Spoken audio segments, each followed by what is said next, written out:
بسم الله الرحمن الرحيم. السلام عليكم ورحمة الله وبركاته. الحمد لله حمدا كثيرا طيبا مباركا فيه، والصلاة والسلام على شفيع المذنبين محمد وآله وصحبه أجمعين، أما بعد. حاضرین و ناظرین، یہ درس نمبر 1875 ہے اور آج سورۃ الشورى کی 2 آیتوں کی تلاوت و تشریح کی جائے گی، آیت نمبر 45 اور 46، 45 and 46۔ چلیے سب سے پہلے ہم ان 2 آیتوں کی تلاوت کرتے ہیں، لفظی ترجمے اور ترجمے کے بعد تشریح کرتے ہیں۔ اعوذ باللہ من الشیطان الرجیم، بسم اللہ الرحمن الرحیم۔ وَتَرَاهُمْ يُعْرَضُونَ عَلَيْهَا خَاشِعِينَ مِنَ الذُّلِّ ينظرون من طرف خفي، وقال الذين آمنوا إن الخاسرين الذين خسروا أنفسهم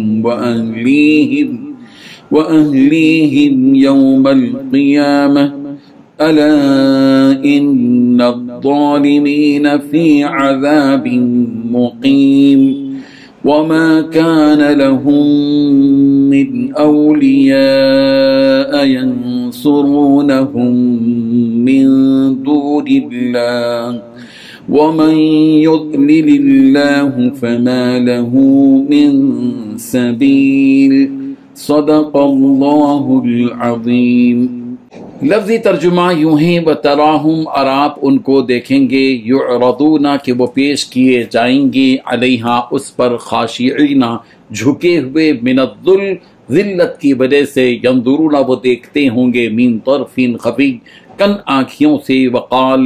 اور کہیں گے، الذین، وہ لوگ جو آمنوا، ایمان لائے، ان الخاسرین، بلا شبہ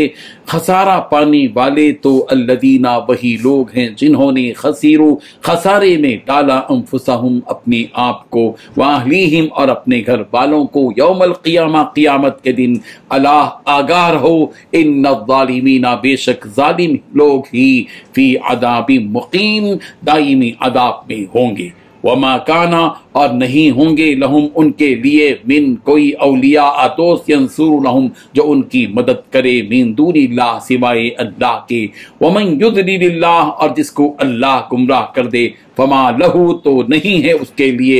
من سبیل، کوئی راستہ۔ ترجمہ یوں ہے،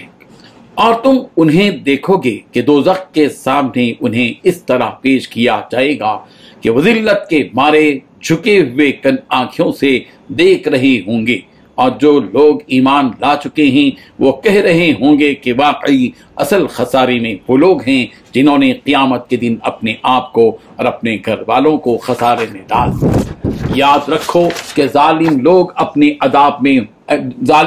ایسے عذاب میں ہوں گے جو ہمیشہ قائم رہے گا، اور ان کو ایسے کوئی مددگار میسر نہیں آئیں گے جو اللہ کو چھوڑ کر ان کی مدد کریں، اور جسے اللہ گمراہ کر دے اس کے لیے بچاؤ کا کوئی راستہ نہیں ہوگا۔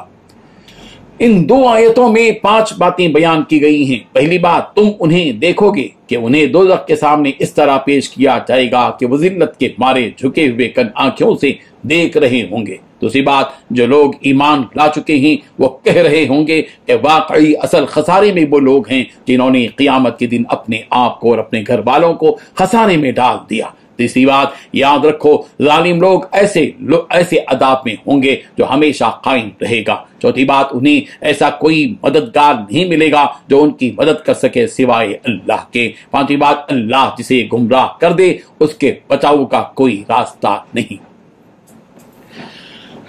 بزرگان محترم، ان آیتوں میں بھی انہی دوزخیوں کے حالات کا تذکرہ کیا جا رہا ہے کہ جب یہ کافر اور ظالم لوگوں کو دوزخ کے سامنے پیش کیا جائے گا تو وہ لوگ ذلت کے مارے آنکھ تک اٹھا نہیں سکیں گے، اور ان پر ایسا خوف طاری ہوگا کہ آنکھ سے آنکھ ملانے کی بھی ان میں ہمت نہیں ہوگی، اور وہ کن آنکھیوں سے چوری چوری دیکھیں گے کہ کیا ہو رہا ہے اور ان کے لیے کیا احکامات جاری کیے جا رہے ہیں۔ امام قرطبی علیہ الرحمہ نے فرمایا کہ جن لوگوں کی حالت بیان کی گئی ہے اس سے مراد خاص طور پر آل فرعون ہیں، فرعون کے خاندان کے ہیں، کہ جن کی روحیں